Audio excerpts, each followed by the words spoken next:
ॐ नमो भगवते वासुदेवाय। ॐ नमो भगवते वासुदेवाय। ॐ नमो भगवते वासुदेवाय। ॐ श्री परमात्मने नमः। श्रीमद्भगवद्गीता अथो षष्ठाध्यायः। श्लोक क्रमांक 27। प्रशान्तमनुषं ह्येनं योगिनं सुखमुत्तमम् उपेति শান্তরজসম ব্রহ্মভূতমকল্মষম।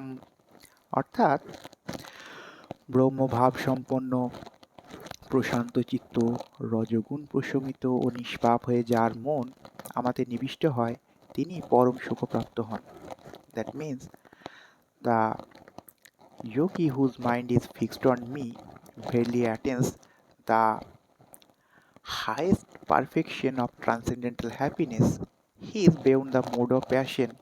Also, he realizes his qualitative identity with the Supreme, and thus he is freed from all reactions to past deeds. Next, শ্লোক ক্রমাঙ্ক 28। युञ्जन्नेवं सदात्मानं योगी विगतकल्मषः सुखेन ब्रह्मसंस्पर्शम् অত্যন্তম সুখমশ্নুতে।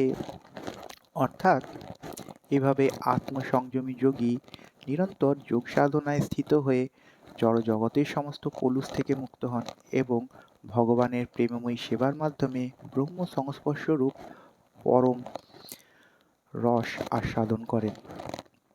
That means thus the self-realized yogi constantly engaged in yoga practice becomes free from all material contamination and achieve the highest stage of perfect happiness in transcendental loving service to the Lord.